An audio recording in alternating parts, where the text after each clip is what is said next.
आजकल ये हर किसी का आम समस्या हो गया है। नींद व्यक्ति की सबसे ज्यादा आवश्यकता है। बिना नींद या कम नींद के हम कई बीमारियों और समस्याओं के शिकार हो सकते हैं। आइए जानते हैं एक कहानी के माध्यम में इसका समाधान। एक बार एक अमीर आदमी एक बौद्ध भिक्षु के पास जाता है और कहता है, मुनिवर, मैं अपनी नींद से बहुत परेशान हूं। बहुत कोशिश करने के बाद भी मुझे देर रात तक नींद नहीं आती। सभी के विचार मेरे दिमाग में घूमती रहती है और जब मैं सो जाता हूं तब भी मैं रात भर करवटें बदलता रहता हूं और जब मैं सुबह उठता हूं तो मुझे अच्छा महसूस नहीं होता।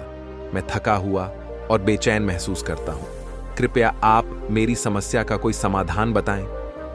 बौद्ध भिक्षु ने कहा, इससे पहले कि मैं आपको आपकी समस्या का समाधान बताऊं, मैं आपको गौतम बुद्ध की गहरी नींद के रहस्य के बारे में एक छोटी सी कहानी बताना चाहता हूं। उस आदमी ने कहा, जैसी आपकी इच्छा। मुनिवर बौद्ध भिक्षु कहने लगे, तथागत, गौतम बुद्ध जब सोते थे तो पूरी रात उसी अवस्था में रहते थे, कभी करवट नहीं बदलते थे। रात को जिस अवस्था में सोते थे सुबह तक उसी अवस्था में रहते थे। गौतम बुद्ध का एक शिष्य आनंद था जो अक्सर उनके पास ही सोता था। आनंद को यह बात बहुत परेशान करने वाली था कि गौतम बुद्ध पूरी रात उसी भौतिक अवस्था में कैसे बिता सकते थे जब भी रात में आनंद की आंख खुलती थी। इसलिए वह हमेशा से जानता था कि गौतम बुद्ध एक ही अवस्था में सोए हुए हैं। यह बात उसके मन में कई सवाल पैदा करती थी। लेकिन एक दिन आनंद अपनी जिज्ञासा को रोक नहीं सका और वह गौतम बुद्ध के पास गया।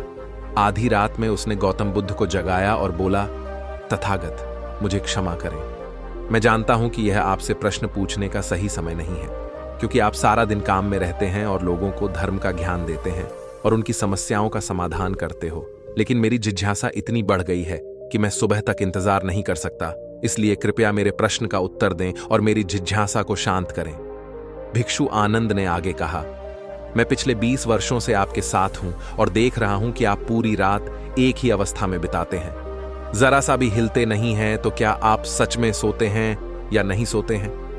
गौतम बुद्ध आनंद की ओर देखकर मुस्कुराए और बोले, मैंने अपने लिए सोने की सही स्थिति ढूंढ ली। अब मुझे सोते समय हिलने डुलने की जरूरत नहीं है।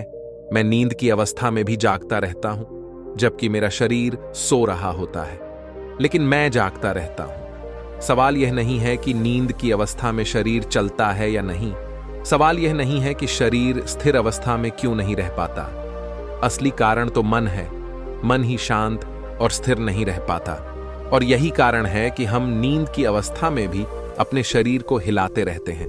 लेकिन मैं इन सब चीजों से परे आ चुका हूं। अब मेरे अंदर मन नाम की कोई चीज नहीं बची है। जब जब मैं सोने जाता हूं तो मेरा शरीर बिल्कुल शव जैसा हो जाता है। आनंद, क्या आपने कभी किसी मृत शरीर को अपनी अवस्था बदलते हुए देखा है? गहरी नींद की अवस्था में भी हमारा दिमाग ही यह सब काम करता है। एक बार जब मन स्थिर हो जाता है, मन शांत हो जाता है, तब आपका शरीर गहराई में चला जाता है। सो जाओ, लेकिन भीतर से तुम जागोगे। भीतर से तुम सब कुछ महसूस कर पाओगे। सोने के बाद भी तुम्हारी चेतना एक छोटे से जलते दीपक की तरह निरंतर प्रज्वलित रहेगी। कहानी खत्म करने के बाद बौद्ध भिक्षु ने अमीर आदमी से कहा, एक प्रबुद्ध व्यक्ति न केवल अपने शरीर को पूरी जागरूकता के साथ देखता रहेगा, बल्कि वह अपने मन को भी पूरी जागरूकता के साथ देखता रहता है। यह सुनकर वह व्यक्ति बोला, मुनिवर, मुझे इतने गहरे अध्यात्म की बातें समझ नहीं आती। कृपया मुझे आसान शब्दों में समझाएं कि मुझे आसानी से गहरी नींद क्यों नहीं आती। बौद्ध भिक्षु ने कहा, यह 5 मुख्य बातें हैं देर रात तक जागने और आसानी से नींद ना आने के कारण। सबसे पहला कारण है बिस्तर पर सोने के अलावा कोई और काम करना। जैसे कई लोगों की आदत होती है कि वह बिस्तर पर ही खाना खाते हैं, वो बिस्तर पर ही पढ़ाई करने बैठते हैं और ऐसे कई काम वह अपने बेडरूम में ही करते हैं। शयन कक्ष का अर्थ सोने का स्थान होता है, लेकिन लोग इसका उपयोग अन्य कार्यों के लिए भी करते हैं, जिसके कारण हमारे मस्तिष्क में शयन कक्ष का कोई निश्चित अर्थ नहीं होता है। इसलिए जब हम बिस्तर पर सोने जाते हैं तो हमारा मस्तिष्क इसे पूरी तरह से स्वीकार नहीं कर पाता है कि अब हमें सोना पड़ेगा, क्योंकि तुमने एक ही जगह पर दूसरे काम करने की आदत बना ली। दोस्तों, अगर हम आज के समय के हिसाब से बात करें तो हम बिस्तर पर लेटकर भी फोन पर बात करते हैं, बिस्तर पर बैठकर ऑफिस का काम भी करते हैं, चाहे वह फिल्म देखना हो, खाना खाना हो, वीडियो गेम खेलना हो या गपशप करना हो। आजकल लोग अपना ज्यादातर समय बिस्तर पर लेटे हुए बिताते हैं, जिसके कारण हमारे दिमाग में बिस्तर अब सिर्फ सोने की जगह नहीं रह गया है। और यह एक बड़ा कारण है कि जब हम बिस्तर पर जाते हैं तो घंटों तक नींद नहीं आती। बौद्ध भिक्षु ने आगे कहा, बौद्ध आश्रमों में भिक्षु सुबह उठते ही अपना बिस्तर छोड़ देता है और फिर रात के समय ही वापस बिस्तर पर जाता है, जिससे उसके दिमाग को पता चल जाता है कि बिस्तर पर जाने का मतलब बिस्तर पर जाना है। गहन निद्रा, अच्छी और आरामदायक नींद ना मिलने। दूसरा कारण है सोने का कोई निश्चित समय ना होना। बौद्ध भिक्षु ने कहा, अगर आप सुबह जल्दी और पूरी नींद के साथ उठना चाहते हैं तो आपको रात में और एक निश्चित समय पर सोने की आदत डालनी हो। बौद्ध आश्रमों में रहने वाले भिक्षु हमेशा रोशनी लेते हैं और सोने से कुछ घंटे पहले एक निश्चित समय पर आसानी से पचने वाला भोजन करें और हर दिन एक निश्चित समय पर सो जाएं। तो इस तरह वे एक निश्चित दिनचर्या का पालन करते हैं। दोस्तों, अगर हम हमारी आज की जीवन शैली की बात करें तो ज्यादातर लोगों के पास ना तो सोने का ना ही उठने का कोई निश्चित समय है और ना ही वे इस बात का ध्यान रखते हैं कि रात का खाना हल्का और जरूरत से थोड़ा कम हो, बल्कि उनका मुख्य भोजन है केवल रात्रि में है। वीकेंड पर वे देर रात तक जागते रहते हैं क्योंकि अगले दिन कोई काम नहीं होता है। अगर वे रात में फिल्म देखने लगते हैं तो चाहे कितनी भी रात हो जाए वे फिल्म पूरी करके ही सोते। समय और जीवन के बीच कोई सामंजस्य और नियंत्रण नहीं है। और फिर यह वही लोग हैं जो अगले दिन अधूरी नींद के साथ उठते हैं और पूरे दिन बेचैनी और थकान महसूस करते हैं। यौगिक संस्कृति में नींद को एक चमत्कारी दुनिया कहा जाता है। अगर आप नींद को समझ जाते हैं तो आप नींद में अपने अंदर बहुत कुछ पैदा कर सकते हैं और अगर आप नहीं समझे तो आप इसे खराब भी कर सकते हैं। बौद्ध भिक्षु ने आगे कहा, गहरी नींद ना आना और सुबह उठने पर अच्छा महसूस ना करना। तीसरा कारण है सोने से पहले नकारात्मक चीजों के बारे में सोचना। जिस तरह के विचारों के बारे में सोचते हुए आप सोते हैं, जब आप अपनी आंखें खोलते हैं सुबह में यह पहले विचार हैं जो आपके मन में आते हैं। इसीलिए जब आप नकारात्मक विचारों के साथ सोते हैं तो सुबह आप उनके साथ ही जागते हैं। बिस्तर पर लेटे हुए जब हम सोने ही वाले होते हैं तब हमारा अचेतन मन सबसे अधिक सक्रिय होता है और इस समय हम जो विचार अपने अंदर पैदा कर रहे होते हैं, हमारा अचेतन मन उन विचारों को सीधे स्वीकार कर लेता है और उन्हें वास्तविकता में लाने का प्रयास करता है। हमारा अचेतन मन ऐसा नहीं कर पाता है। अच्छे और बुरे विचारों में से चुने यह नहीं जानता कि हमारे लिए क्या अच्छा है और क्या बुरा। यह बस प्राप्त जानकारी पर काम करना शुरू कर देता है। इसलिए हमें सोते समय अपनी समस्याओं और नकारात्मक विचारों के बारे में सोचने की बजाय उन अच्छी बातों और चीजों के बारे में सोचना चाहिए जिसे हम अपने जीवन में पाना चाहते हैं। हमेशा रात को सोने से पहले और सुबह उठने के बाद उन बातों के बारे में सोचें जो आपके जीवन में सकारात्मक बदलाव ला सकती हैं। अच्छी और गहरी नींद ना आने का चौथा कारण है गलत तरीके से सोना। बौद्ध भिक्षु ने कहा, आपने सुना होगा कि भारत में अक्सर कहा जाता है कि उत्तर की ओर सिर करके नहीं सोना चाहिए।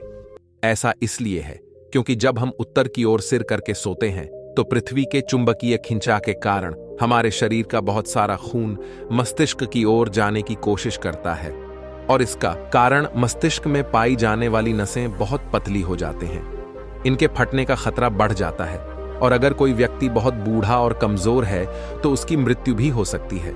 लेकिन आमतौर पर जो लोग उत्तर दिशा की ओर सिर करके सोते हैं, जब वे सुबह उठते हैं तो उनके सिर में तनाव महसूस होता है और वे पूरी रात बेचैनी में या करवटें बदलते हुए बिताते हैं।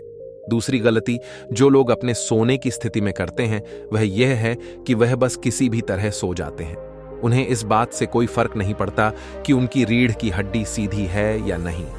लोग अक्सर पेट या किसी भी चीज के बल सोते हैं, जबकि हमें कोशिश करनी चाहिए कि या तो हम सीधे सोएं या फिर बाईं ओर करवट लेकर सोएं। इससे शरीर के अंगों पर अतिरिक्त दबाव नहीं पड़ता है। सोते समय बहुत मोटे गद्दे का प्रयोग ना करें क्योंकि इससे आपकी रीढ़ की हड्डी झुक जाती है और गहरी नींद में बाधा आती है। इसके अलावा ज्यादा मोटे तकिए का इस्तेमाल ना करें। इससे आपकी गर्दन ज्यादा मुड़ती है और शरीर में तनाव महसूस होता है और इससे आपकी गहरी नींद में बाधा उत्पन्न होती है। देर रात तक नींद ना आना और रात भर नींद में बेचैनी का पांचवा कारण है अधिक मात्रा में और देर से पचने वाले खाद्य पदार्थों का सेवन करना। अगर आप रात के समय घुटन भरे और अत्यधिक तैलीय पदार्थों का सेवन करते हैं तो इससे हमारी नींद में भी खलल पड़ता है, क्योंकि इन पदार्थों को पचाने में बहुत अधिक समय और ऊर्जा लगती है। इसलिए अगर आप ऐसे पदार्थों का सेवन करते हैं तो कोशिश करें कि सोने से करीब 3 से 4 घंटे पहले इनका सेवन करें। व्यक्ति ने कहा, मुनिवर, मैं ये तो समझ गया कि गहरी और आरामदायक नींद ना आने के क्या कारण हैं, लेकिन अब क्या आप कुछ ऐसे उपाय बता सकते हैं जिन्हें करने से हमें गहरी नींद लेने में मदद मिलती है? बौद्ध भिक्षु ने कहा, मैं आपको कुछ ऐसे काम बता रहा हूं जो आप सोने से पहले या उठने के बाद कर सकते हैं, जिससे ना सिर्फ आपकी नींद गहरी होगी बल्कि आपके जीवन में सकारात्मक बदलाव भी आएगा।